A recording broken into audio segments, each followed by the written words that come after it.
इंदुराज नरवाल अपने विचार रखेंगे। इंदुराज जी को, इंदुराज बालू जी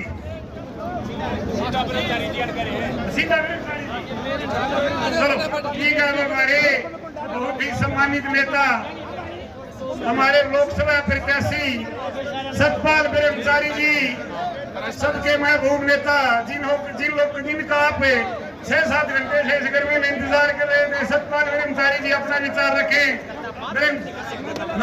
कांग्रेस पार्टी, भूपेंद्र सिंह हुड्डा, सतपाल ब्रह्मचारी, सतपाल ब्रह्मचारी। तो जब भी ब्रह्मचारी जी आपके यहाँ स्टेज के सामने, माइक के सामने आने वाले हैं, तो ब्रह्मचारी जी का आप लोग दोनों हाथ उठाकर तालियों के साथ ब्रह्मचारी जी का स्वागत करें। सतपाल ब्रह्मचारी, कांग्रेस पार्टी, भूपेंद्र हुड्डा, सतपाल ब्रह्मचारी, दोनों हाथ उठा के तारीफ करो। सतपाल ब्रह्मचारी। हम भी देख ले, पिछले देख लेंगे।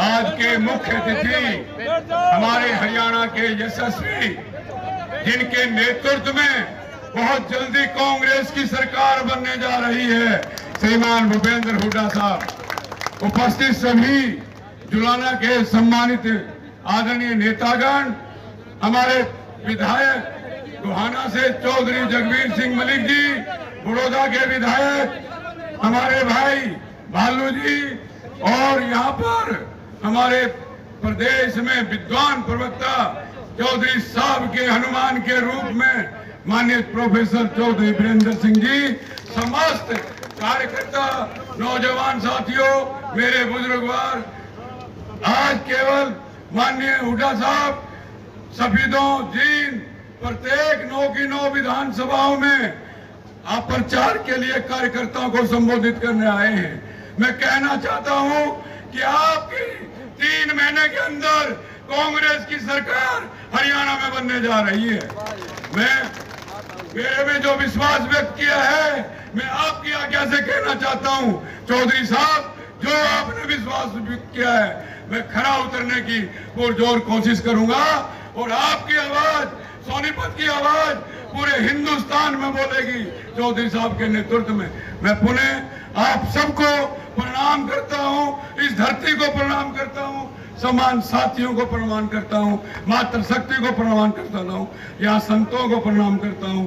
सभी को प्रणाम करते हुए, बहुत टाइम हो गया और आज गर्मी का टाइम था, मैं जीवन भर आपका आभारी रहूंगा। आप कांग्रेस की 10 की 10 सीट चौधरी साहब के नेतृत्व में कांग्रेस जीतने जा रही है। मैं कांग्रेस हाईकमान का भी धन्यवाद करता हूं, साथ में चौधरी साहब को बहुत बहुत धन्यवाद। मेरे जैसे कार्यकर्ता को सोनीपत लोकसभा से लड़ाया, मैं बार बार आपको प्रणाम करता हूं, नमस्कार करता हूं। जय कांग्रेस, विजय कांग्रेस, भूपेंद्र सिंह हुड्डा। धन्यवाद। जय हिंद, जय कांग्रेस।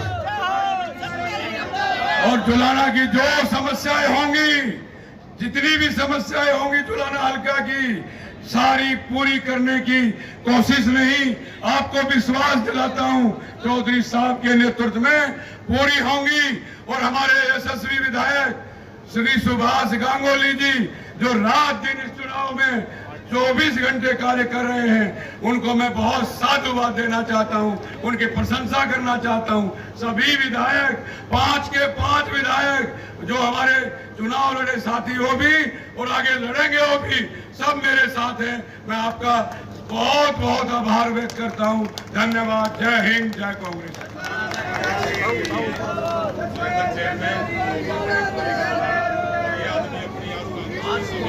आज हमारे सुरेंद्र चेयरमैन जी ने कांग्रेस ज्वाइन करी है, मैं इनका हार्दिक अभिनंदन, आप सबकी ओर से हार्दिक अभिनंदन धन्यवाद करता हूं, हजारों साथियों के साथ।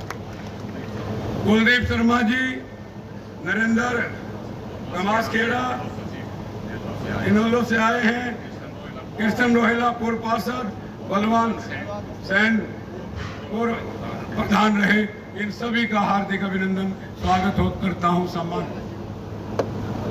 और जुलाना के कार्यकर्ताओं ने सारे रिकॉर्ड तोड़ दिए अब तक के, और आगे भी लगता है पूरे 9 की 9 विधानसभाओं में आप नंबर 1 रहेंगे, ऐसा मेरा मानना है।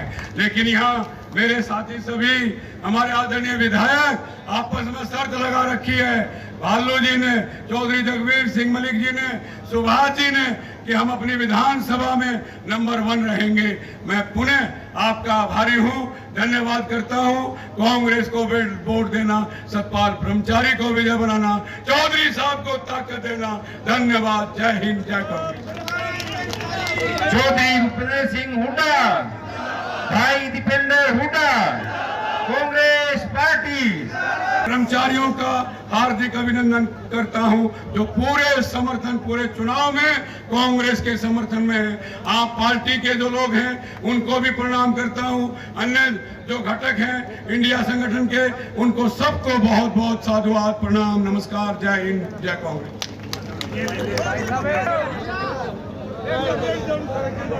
सीनियर विधायक गोहाना से चौधरी जगवीर सिंह जी और सफीदों से विधायक हमारे साथी सुभाष जी और बड़ौदा से विधायक इंदुराज जी व सभी पूर्व विधायकगण व स्टेज पर बैठे सभी हमारे जुलाना हलके के व जींद के वरिष्ठ नेतागण, उपस्थित मेरे बुजुर्गों, नौजवान साथियों, मातृशक्ति, प्यारा बच्चों व पत्रकार बंधुओं, आप बहुत देर से बैठे हैं। मैं तो 5-7 मिनट पर अपनी बात कहूँगा, लेकिन आपसे सबसे ये निवेदन है मेरा, मैं बोलूँ बीच में नारे मत लगाइए, पहले आप बहुत सारी बात ध्यान से सुनो।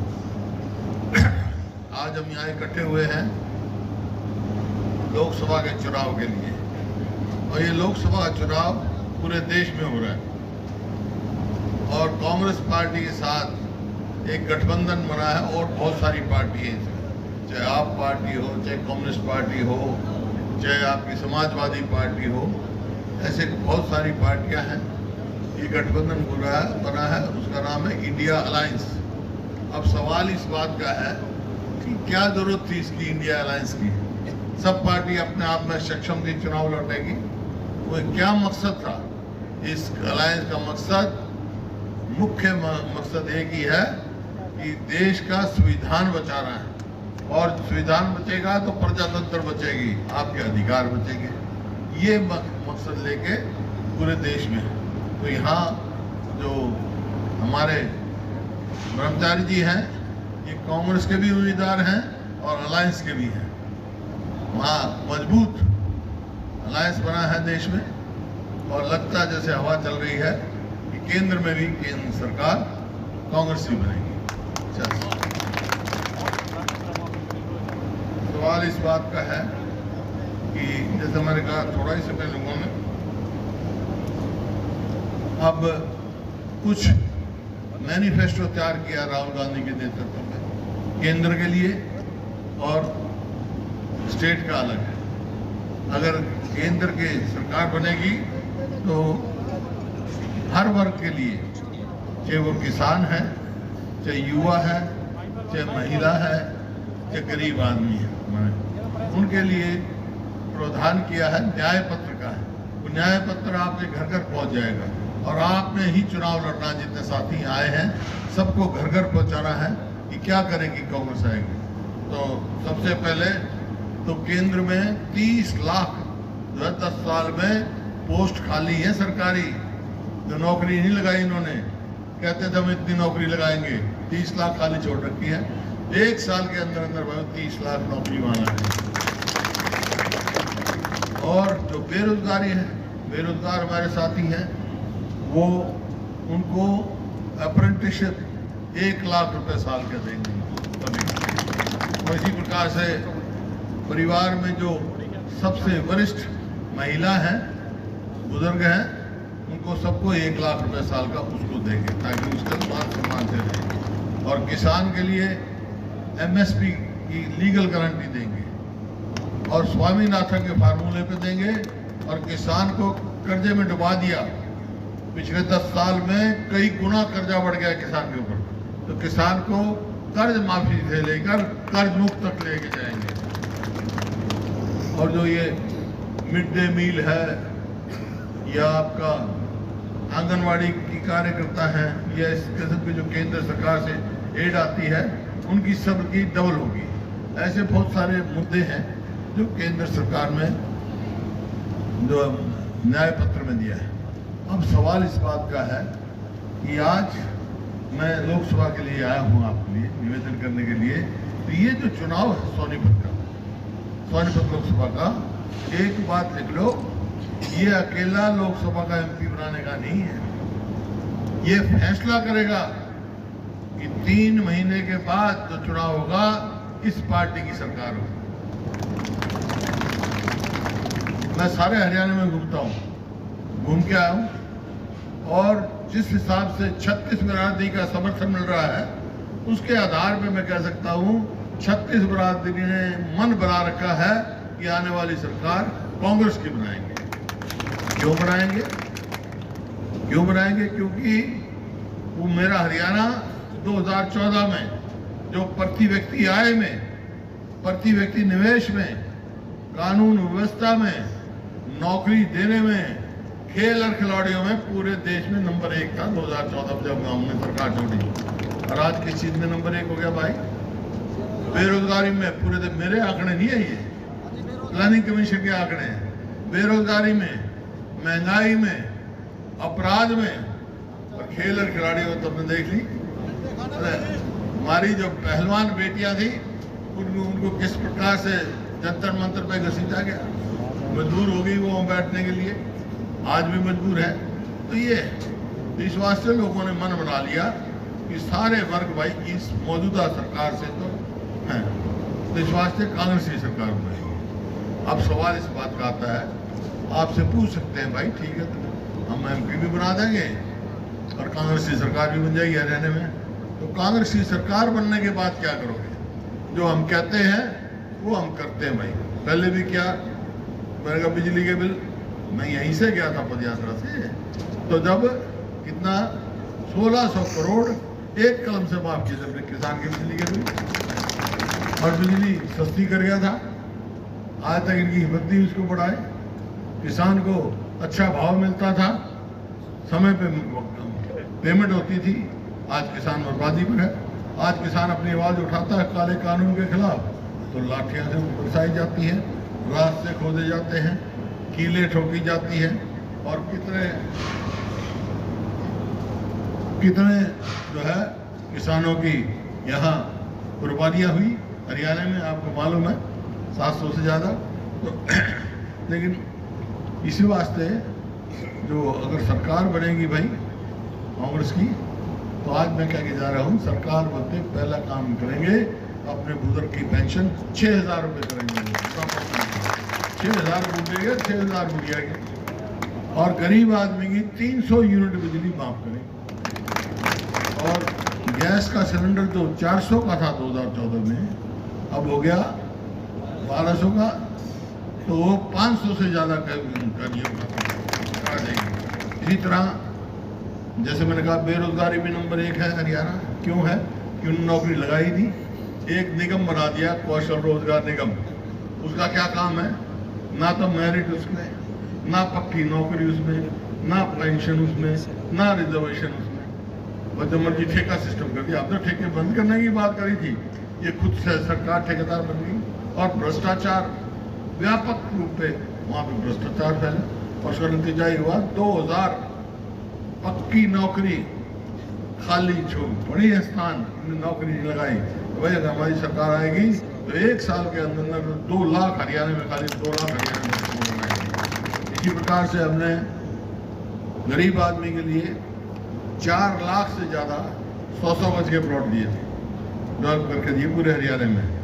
भाई 10 साल हो गए इनको आए, एक प्लॉट बता दो, एक किसी का नाम या गांव का नाम बता दो, एक प्लॉट दिया जो स्कीम थी वो बंद कर दी।